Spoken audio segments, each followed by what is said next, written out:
Okay, everybody, welcome back to the Lechtich Musar podcast. We continue with the Pele Yoeitz. We are on page 257 of the Art Scroll. We are on day 102 in the Hachzik. We're going to start and finish a short discussion over here about Bain, sons. And over here, the Pele Yoeitz is going to address some of the important aspects of a proper father and son relationship. A son must honor his father and mother, as we have mentioned. What are we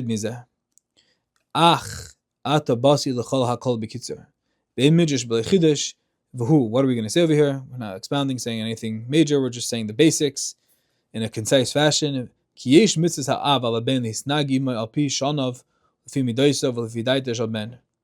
obligations a father has regarding each of his sons to relate to him according to his age, according to his unique disposition, and according to the child's understanding.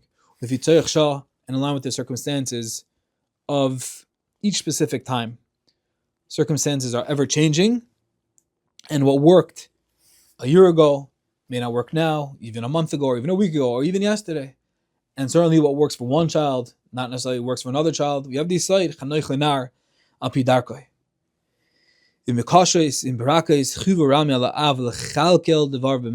it must be forceful or can be done with a softer tone, the responsibility rests with the father to conduct his affairs with justice, with mishpat,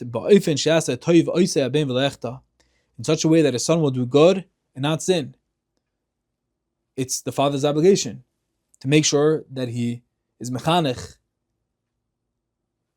his child, his son, on a way that he's not going to be rebellious, he's not going to come back and be resentful, that he's not going to be angry, he's not going to be a choite. And we need L'asiyat Tishmaya, and a lot of tefillas are blended and are mandated to be combined with this avodah. It's an avodah, and it needs tefillah, it needs L'asiyat Tishmaya.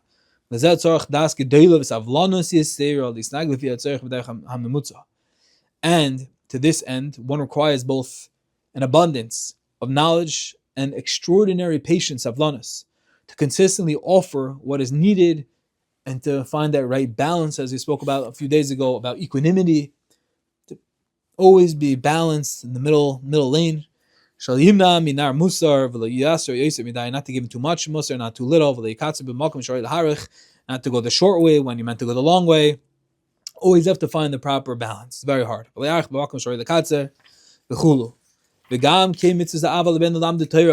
A father must teach his son Torah. And he has to find a wife for his child, for his son at the right time. But these are all mitzvahs on the father, as Gemara in Kedushin Chavta says. And now we're going to discuss the chiyuvim of a son to his parents. A son has an obligation regarding his father to always honor him and to revere him. The reason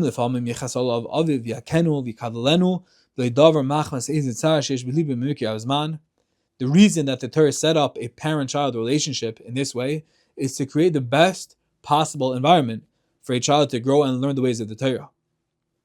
And if it should happen that sometimes one's father becomes angry at the child and insults or disparages the son unjustly, then what should the son do? How does the son react? And not only that, but he lets out his anger, his wrath, and he chastises the child.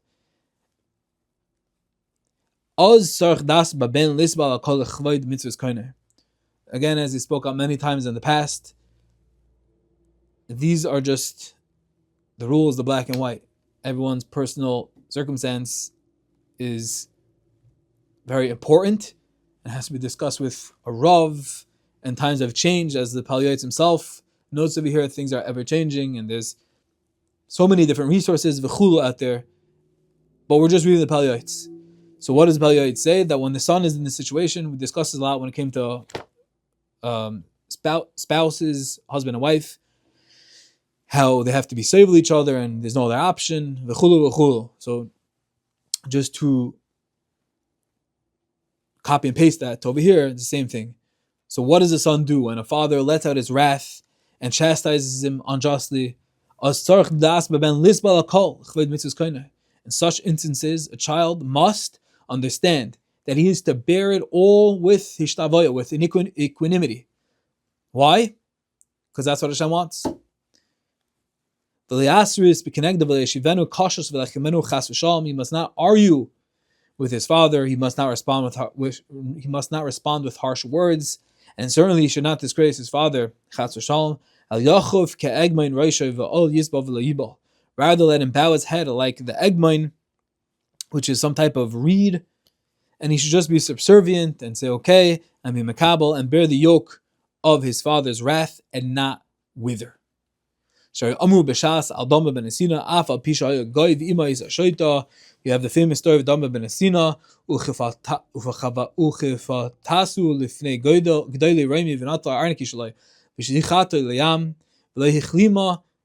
What happened was that she was humiliated in front of the nobles of Rome, and then took his wallet and tossed it into the sea. He didn't shame her.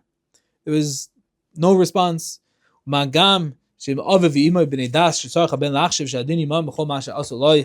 certainly then, if one's father and mother are upstanding, normal individuals, then a child's mindset should always be that they are there to correct him in whatever they've decided to do with him, and ultimately they're right. And if it seems to the child that the parents went out of line, that they crossed the line of proper Torah parameters, then this must be because he does not understand what's correct. Again, times have changed. Speak to your LOR, but this is the Yoeitz's approach, and it was for his times hundreds of years ago, in the 1700s.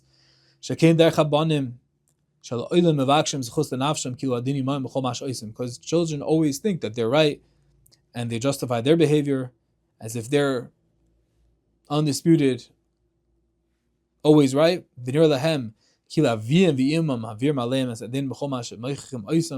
it seems to them as if their parents berate them excessively wherever and whenever they can.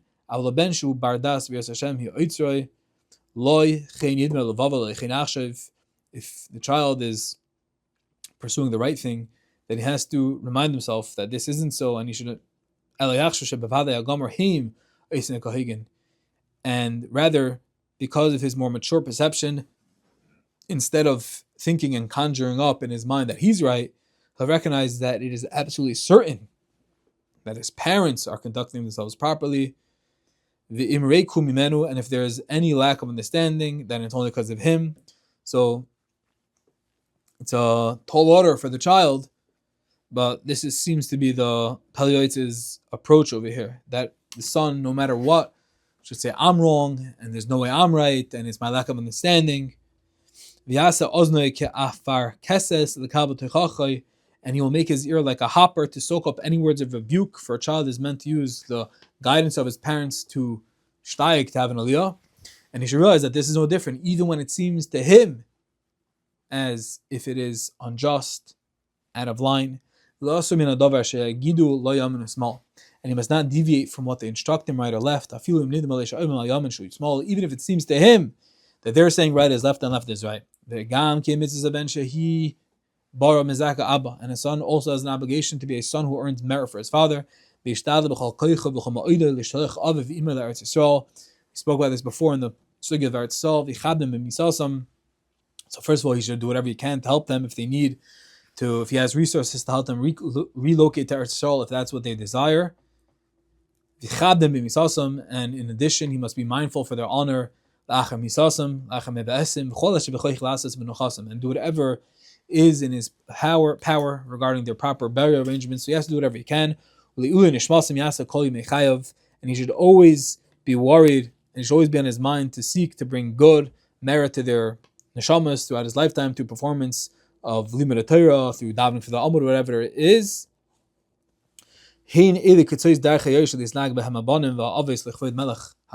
These are some of the upright pathways that sons and fathers should know to bring honor to Hashem, the King of Glory.